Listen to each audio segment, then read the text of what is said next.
What do we want? What do we really, really want?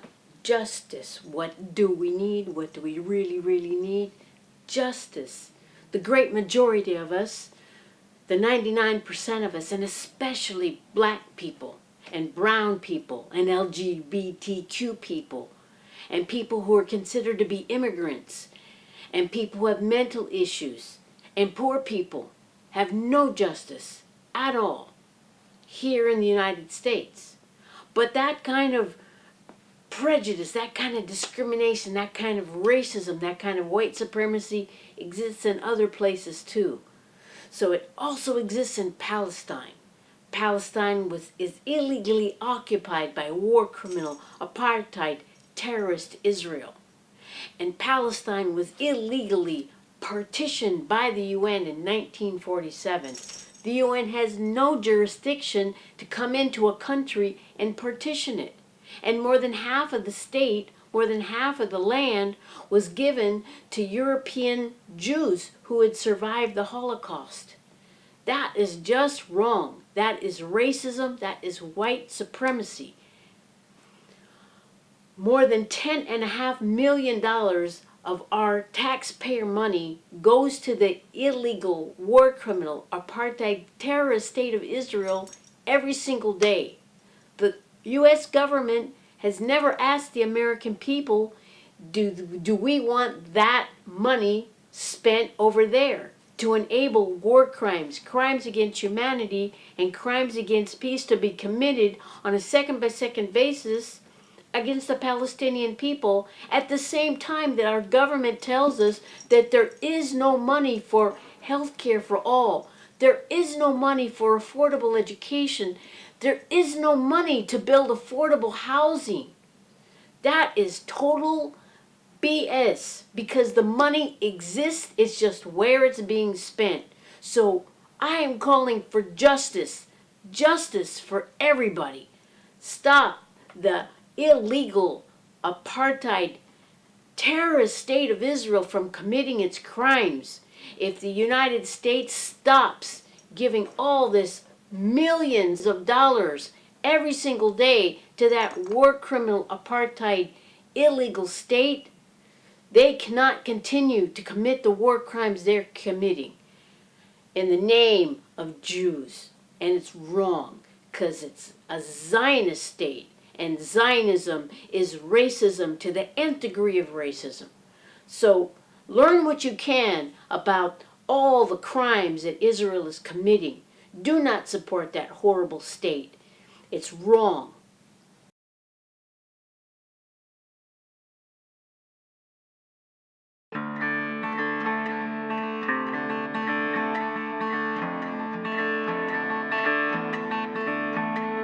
What do you call it when a movement takes up arms and seizes power by the barrel of a gun? Moves into the homes of those they've dispossessed and says this whole country is ours now that we've won. What do you call a government that forces families from their homes and turns them into refugees? All the while complaining of these dirty tent dwellers, that it's they who want to drive us into the sea. What do you call a government that builds walls around the ghettos and only looks at you through sniper sights? Who uses your cheap labor to build those very walls while they tell the world how they believe in human rights? What do you call a government that makes war upon their neighbors, who annexes land for living room? Who conducts a foreign policy based on threats and bombing raids, whose opponents often end up in a prison or a tomb? What do you call a government who talks of enemies within and seals off the camps to make sure they cannot eat, who keeps their prisoners on diets to guarantee an early death with their mantra, history cannot repeat? What do you call a government that puts numbers on the arms of the people that they torture and arrest? Whose soldiers commit war crimes systematically while they proclaim their conduct is superior at best? What do you call a government that bombs its starving subjects after taking from them everything they had, whose citizens are soldiers, brainwashed to believe their opponents are fanatics, terrorists, or mad. What do you call it when a movement takes up arms and seizes power by the barrel of a gun? Moves into the homes of those they've dispossessed and says this whole country is ours now that we've won.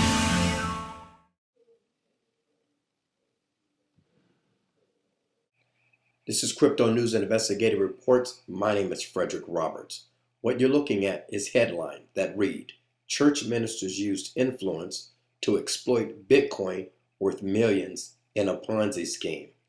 It's a deplorable act when fake ministers target the faithful. The victims are parishioners who invested $5,000 apiece in a get-rich-quick scheme. Yes, here it is. Some alleged ministers, they said that they wrote some type of self-help book on how to become a millionaire and used it on the parishioners. Well, a recent filing from the U.S. Securities and Exchange Commission, the SEC takes stern measures against 3 individuals for supposedly raising millions of dollars over 1,000 victims. An August 28th legal filing, it states this.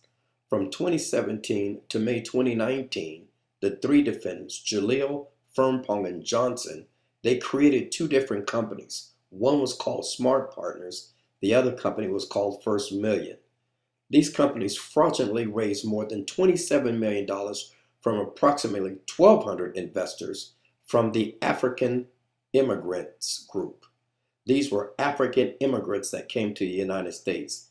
These allegations claim that these 3 people used their influence in churches and in healthcare to prey upon unsuspecting commonality and belief of those around them for massive financial gain. Jaleel, one of the people that's accused, pastored 7 churches, while Johnson, the other person, claimed to be a minister as noted in the legal document. They managed to convince investors that they would make a profit on the crypto and Forex on their behalf. The accused allegedly claimed themselves as experts as they promised to give back the initial investment capital 12 months later. The same filing says the defendants spent the money on themselves instead of using it in what they had advertised for. If you are a victim of a cryptocurrency scam, please contact us. We really want to help share your story. Also, by sharing your story, you will be able to help others protect themselves from the enormity of these cryptocurrency scams. Share your story. Let us put your story out. You can contact us at cnirblocknews@gmail.com.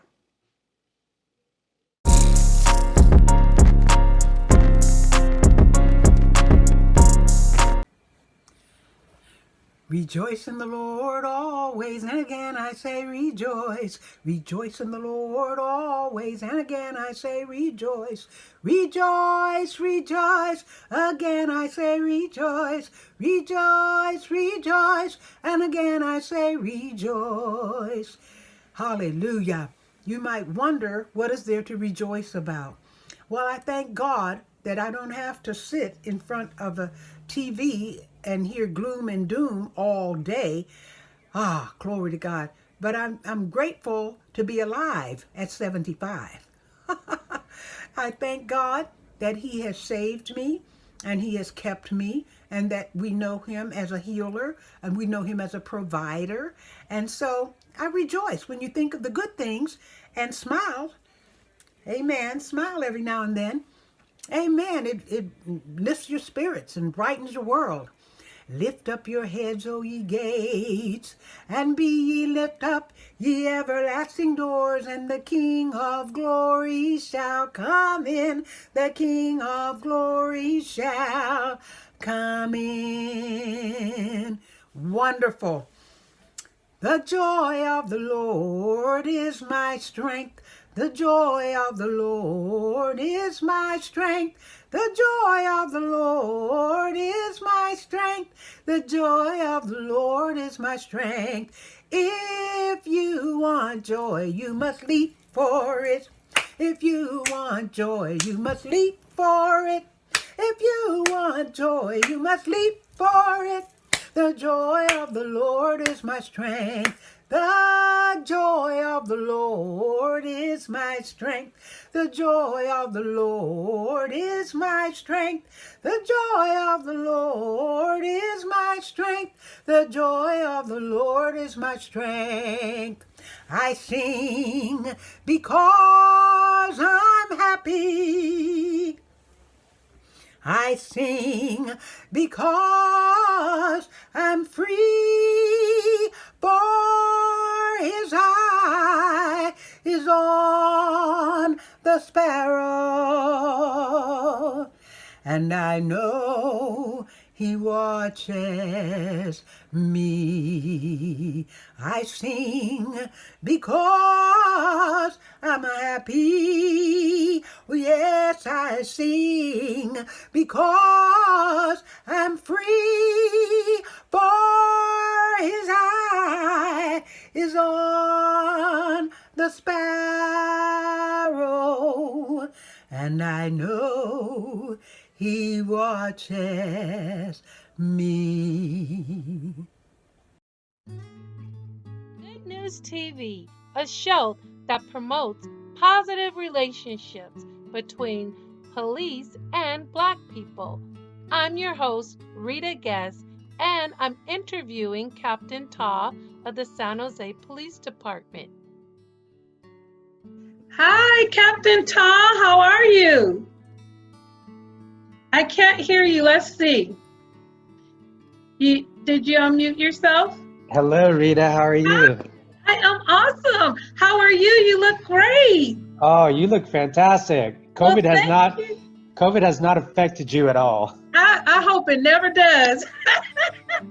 Yes, it's been a battle trying to, I'm kind of a homebody anyways. I have a daycare, so I always stay in the house anyways. So how are you doing during the pandemic? Oh, it's been challenging. I mean, Right. 2020 has been a very difficult year. It has. My son got COVID when he Oh, was my. down south. Yeah, visiting some college students, and so Oh, I'm sorry to hear that. Is he okay? he's fine. Everything's good, but we had to do the whole quarantine. He had very little symptoms. He's young. He's 18, strong. So Wow. so Well, I I'm really sorry had hear to. that. Yeah. Okay. But I Wow. mean, the police department, we're doing the best we can. I wish we had more officers to help with some of the things that really need attention. Right. Some of the discussions though that we're having with the city and the community and some of the police reforms, I think are much needed. Wow. Personally, yeah, and I'm excited that I'm actually in charge of the reimagining portion of it. Well, that's wonderful. So when are you Yeah. guys going to share it with the community? When do we get So to hear about it? we just had our first meeting today. Oh, So wonderful. yeah, so Well, I'm happy. I think the timetable is going to be pretty quick. And Okay. I think there's going to be a lot of community input, which is going to be fantastic. That's wonderful. Yeah, and so I think it'll be good. I'm really excited to be a part of it, and I think Wow. some really good stuff will come about it. Well, I'm really excited about you taking the step to help us bridge this gap between African Americans, Black people, and police officers. Because I get non-support on both sides. I guess, I don't know. Some people just, the trust and the camaraderie, respect is just not there yet, with all the Sure. news going on in the world. People are asking, well, why are you, they don't really want to talk right now. So I just don't know of no better way but to, tell them about our experience we have with the police officers, but I can't ignore some of the things that are going on. So Absolutely. I'm just happy you're taking the step. You're the highest of the highest, and you took time I'm way out. down here. Well, Captain, you send your lovely officers to our events, and we have 2 or 3 a year, and you don't have to do that. So we're small. We're not like any major elected officials. So we're just happy that somebody in blue comes out and the kids get to experience building a relationship when there's no chaos.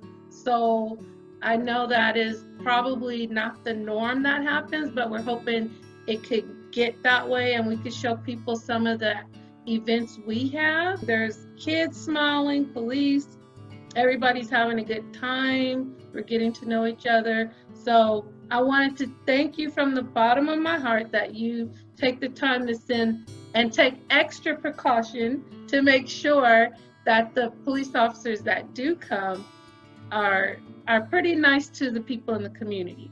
So I really appreciate that. So is there, I want you to introduce yourself, like tell us a little bit about what's going on with, you and this new, is it a commission or Okay. Yeah. program? Well, let me start with just a brief introduction. And I know we have limited time, and I know we're going to do some questions a little bit later. Yeah. So a little bit about myself. So I was born in Vietnam. Okay. My family came to the United States after the Vietnam War in 1975. Okay. At the time, my dad was in the South Vietnamese Air Force, and so he went to flight school in Pensacola, Florida. Okay. When we immigrated to the United States, my dad didn't know anywhere other than Pensacola, Florida, so that's where we ended up. Okay. Unfortunately, he did not arrive with us. He was a POW, so my mom was by herself with myself and my older sister. She was 23. She had really nothing, no language, no support, no family, no friends, no money. So we relied really heavily on the community for help and the church and government assistance. So we lived very poor for several years. And then in the 80s, we eventually moved to California. So I've been in San Jose since 1980. I went to local elementary school, local junior high, high school. I ended up going to West Valley Junior College. I got my associate's degree. Then I went on to San Jose State for my bachelor's, and then I later on got my master's at an out-of-state college. So professionally, I've been a cop for 25 years. Okay. I've worked a lot of different assignments in the police department, a lot of very good people, within the police department, and also the people that we serve in the community. Like you, I mean, I get to meet some awesome people. I get to meet like new people, awesome people every day, and I have the ability to make a difference, right? And try to help somebody. Yeah. So 25 years, and now my rank is captain. Yes. So I have a big area. So my area covers everything north of Hellier. Hellier Park. Okay. Hellier Avenue. That's close to Blossom Hill 101? So just north of that is Hellier. Okay. So I have everything from there all the way to Milpitas. Okay. And everything east of the 101. That's big. East of the 101, east of 680. So I have all of the east side San Jose. It has about 300,000 residents, 300,000 people. So all the way up the foothills of Evergreen, that area, all the way to Milpitas. Wow. That's all me. So, so we have a lot of challenges. So you said the east of 101. East of 101, east of 680. Okay. Okay. So big area. It is. Very diverse area too. I have some very affluent areas, and I have some very challenged areas too. So. And I know all of them. Yeah, it's a big area. So a little bit about the police reform efforts. I don't know too much yet because we're just kind of my involvement. I'm just getting started. Okay. However, what it's going to look like is there's going to be a series of community engagement meetings where good. we're going to reach out to and get as many people from the community as we can, but still kind of have it manageable, because of course you want everybody, as many people as you can, but if you can't manage it and you can't synthesize what needs to be kind of put down on paper so we can get some progress, we kind of have to balance that. So I don't exactly know how that will look yet, but there's a huge piece with the community. There's going to be a huge commitment on the part of the police department to increase the way that we communicate with the community, how we're doing, get a better flavor of what things that we can improve on. And there's a ton of things we can improve on. Every business, every police department, every person can improve and should improve every day. Because if you're not moving forward, you're moving backwards, right? That's right. And it sounds like you guys really want to get out there and start communicating with people in the community, right? Yeah, and we do that, and we have done a lot of community functions together, you and I mean, personally. So I engage in the community in my area, but it's very apparent that we need to do more. Yes. And so we recognize that. We are committed to doing more. And this process will identify how we can accomplish that. Good. So I hope you guys reach out to every, I don't know how to say it, but there's different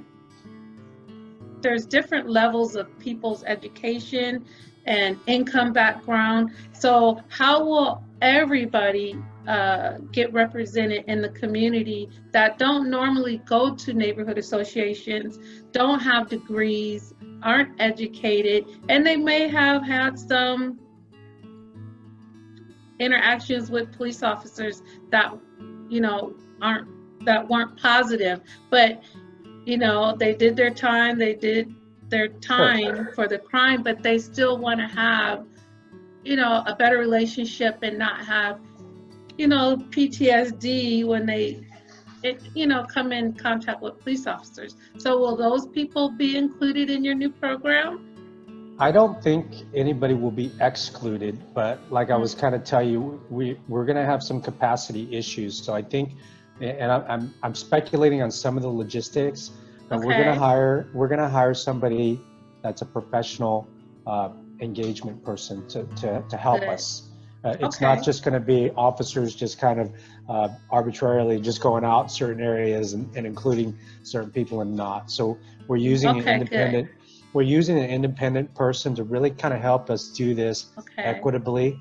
I think also, though, just from my experience, Rita, is that people that work within the community, regardless of their backgrounds, that they care because they're doing what you're doing, right? Regardless of your background, the people that really want that voice, they're in committees, they're in neighborhood associations, they're in school organizations that connect with the police in some way. And so we do have some of those contacts already in place, like people like you.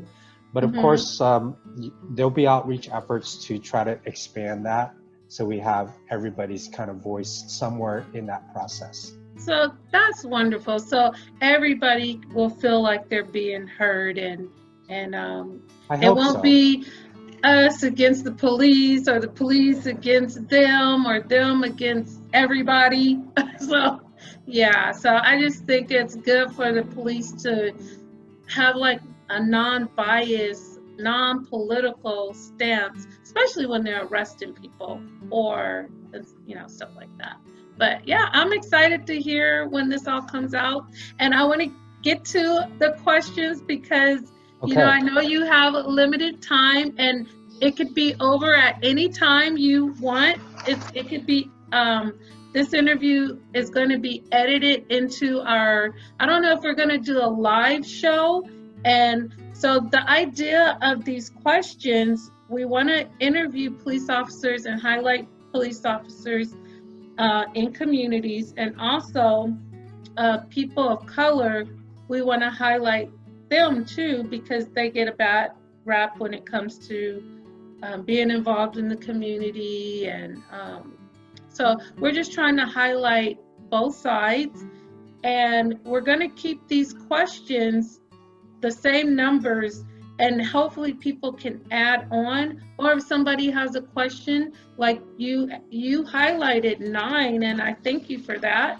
So I want you to try to answer 9 of these, because some people might have questions that we might not know how a police officer will respond. So we will leave this in our database, and it will help us communicate with people who might bring up a question during one of our live TV shows. So we're thinking this is how we'll do our interviews individually with police officers and people in the community, so they can hear their answers, either change them if they'd like, or improve on it. Or if somebody has a question, we can email you and say, can you elaborate on this or something, if you don't mind.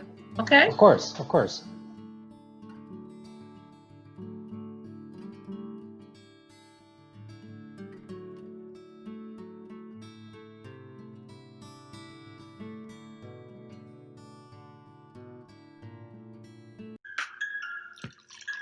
Oh, I know that sound. It's time for the Beer and News Report. Hello, everyone. Thanks for coming to the meeting on such short notice. Before I get into the marketing reports from each section, I want to say to you all that your work has been outstanding in these crazy times. Thanks, I know. It's been crazy. You better believe it. Okay, I want to go down the line and go over each and everyone's production. Wait a minute, I want to get a drink. Okay, well, hurry, because we've got a lot to cover.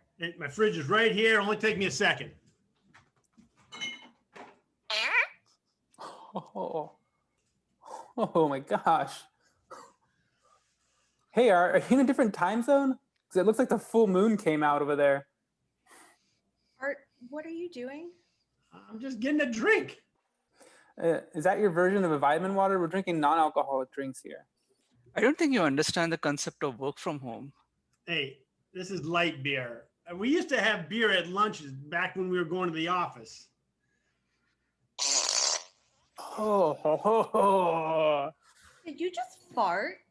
I'm at home. It only affects me. Are you kidding me? I felt the vibrations over here. Yeah, it's getting hard to see you. There's a green cloud forming around you. I really don't think your underwear provides enough protection for that chair. Yeah, mark that chair. I vote no meetings at Art's house. Me too. Okay, enough. Let's get on with the meeting. Art, you go first, and then I'm going to mute you. Well, you'd be happy with my results. My numbers are well above the goals. Art, what are you doing? Well, I'm giving my report. Please refrain from displays of bodily functions. Just give us your report. Fine. Okay, just the report. Well, you're going to be happy with my results.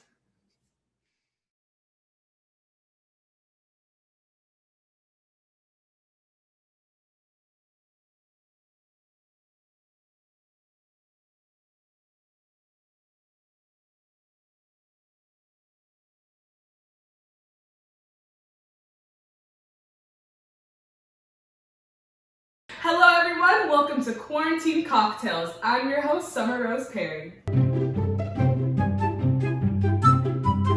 If you're anything like me, I know you miss hitting the town sipping your favorite drinks. Lucky for you, I'm going to teach you a quarantine classic that's going to promise you a good time and maybe a little hangover. Today, I will be showing you how to make a classic adios mother, but due to the current pandemic, I will be showing you how to make an adios coronavirus. Warning, this drink actually does not cure or prevent COVID-19, so please social distance, stay 6 feet apart, and please don't forget to wear your mask. And back to you, Summer. So for this drink, you'll need a few ingredients. Half a shot of vodka, half a shot of tequila, gin, and rum.